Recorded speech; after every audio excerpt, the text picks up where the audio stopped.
Trump's press secretary, Carolyn Leavitt, gave off eerie North Korea-like vibes during what was likely her most extreme White House press briefing yet.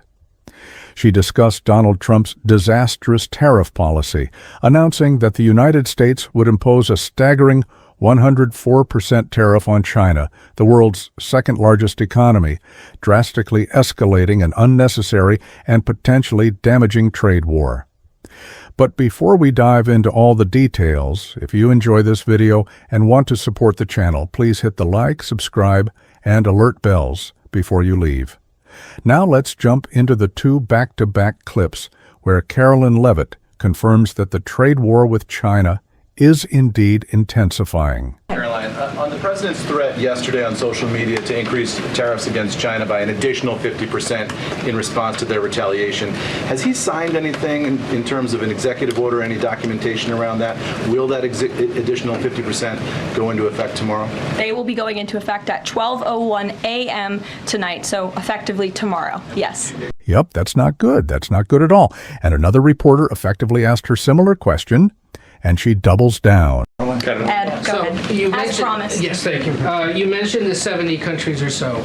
I'm curious, though, under what conditions at this point would President Trump talk to President Xi about tariffs? Look, I just spoke to the president about this, and he believes that China wants to make a deal with the United States. He believes China has to make a deal with the United States. It was a mistake for China to retaliate. The president, when America is punched, he punches back harder. That's why there will be 104% tariffs going into effect on China tonight at midnight. But the president believes that Xi and China want to make a deal. They just don't know how to get that started. And the president also wanted me to tell all of you that if China reaches out to make a deal, he'll be incredibly gracious, but he's going to do what's best for the American people. So China has to call. So, let's recap. The whole premise of this situation started when Trump imposed a 34% tariff on China. And just to be clear, China is a problematic trade partner in many ways, especially when it comes to stealing American intellectual property. There's no issue in theory with either a Republican or Democratic government trying to impose sanctions or consequences on China.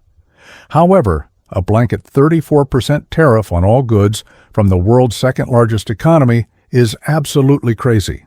In response, China retaliated with its own 35% tariffs on all American goods, which prompted Trump to take his own action. He warned that if China didn't remove those 35% retaliatory tariffs, the U.S. would slap a massive 104% tariff on them. China didn't back down when they first imposed their tariffs, nor did they flinch at Trump's deadline. So while it's possible Xi Jinping might back down eventually, he hasn't yet. I'm not sure where this confidence comes from, but here we go again with more bizarre statements from this White House press briefing. So President Trump has designated Tren de Aragua as a foreign terrorist organization and deported its members while also moving to restrict Venezuela's oil exports. Is the administration preparing additional military or economic actions against Venezuela and the Maduro regime? And my second question is about Supreme Court Justice Amy Coney Barrett. Is the administration have a comment on her decision to go with the liberals and go actually with the Tren de Araguas?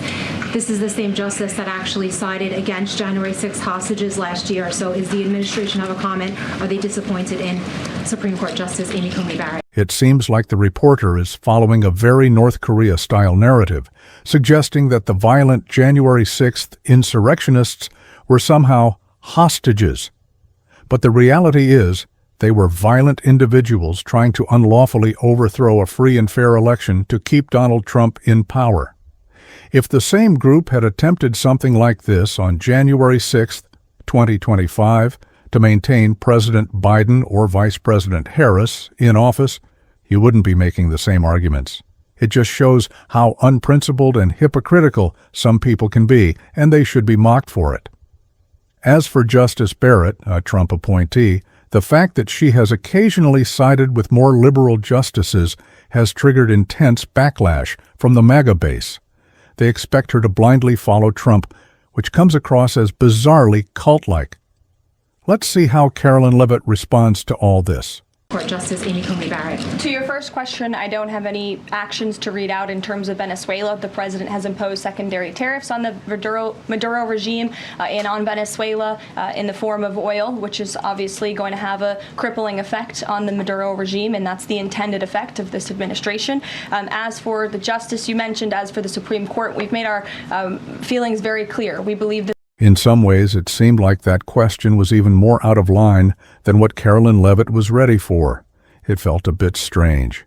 But this is the kind of person they're bringing into the White House to ask these fawning, cult-like questions. President Biden's White House never hosted MSNBC, Pondering Politics, David Pakman, Luke Beasley, Adam Mockler, or Midas Touch to ask softballs. They didn't invite more liberal or progressive podcasters or individuals to ask easy questions, but the Trump administration is doing just that, and the kinds of people they're attracting are truly unhinged. Here's another clip to back that up.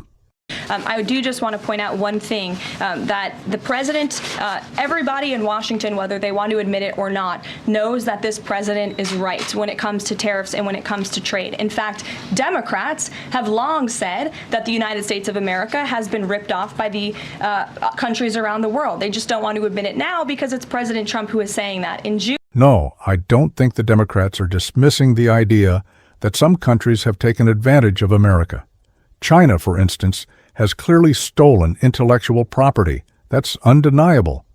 However, Democrats don't support imposing widespread universal tariffs on every country, let alone on the entire world.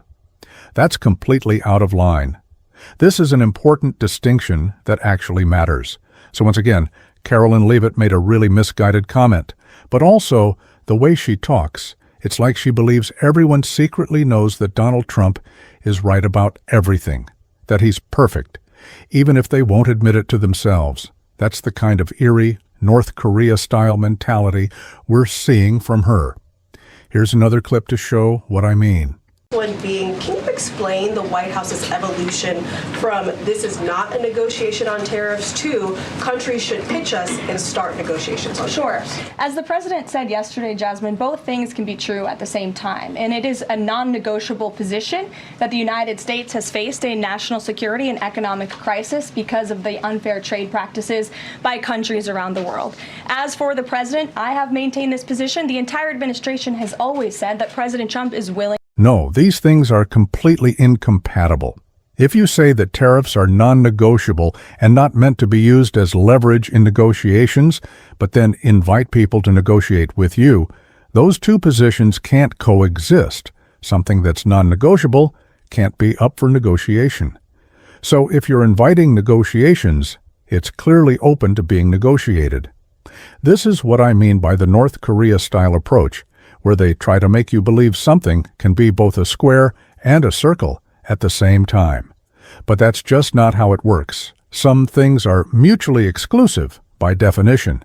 Yet, this is the kind of mental gymnastics that people like Karoline Leavitt, along with MAGA followers and Trump himself, constantly engage in to cover up Trump's incoherent and inconsistent positions. Here's another clip to illustrate that. Elena. Hi, Caroline. It's clear the president has gotten the world's attention with these tariffs. Is he considering at all potentially holding off on imposing some of them before the deadline, or maybe later, reversing them because he's having these negotiations and having these good talks with other leaders? The president was asked and answered this yesterday. He said he's not considering an extension or a delay. I spoke to him before this briefing. That was not his mindset.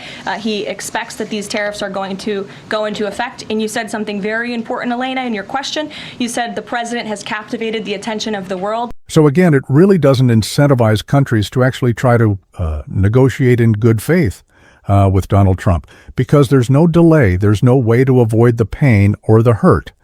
Again, I don't see how that's going to incentivize good faith negotiation, but we'll see one last clip from Fox News host, Fox News reporter Jackie Heinrich. Deals. And then yesterday, Goldman Sachs put out a research note.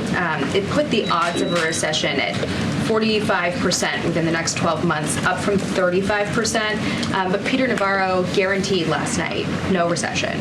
Does the president agree with him on that? I know that the president in the past has been leery of making definitive statements on that. I can speak for the president, and I can speak for the optimism that he sees in our economy every day. Again, when you talk about the massive deregulatory efforts that are happening across the board, when you talk about how oil prices are down, gas prices are down, egg prices. Oil prices are down globally because there's widespread concern about a recession. That's the reason behind the decline in oil prices. And even Goldman Sachs and J.P. Morgan are acknowledging this, with J.P. Morgan estimating a 60% chance of a recession. They're also aware of the oil price drop. But again, it's all driven by fears of a recession, which isn't a good sign. This is what I mean by the North Korea-style or Soviet-style approach, like a press secretary for a dictator who insists that up is down is up, and the sky is green.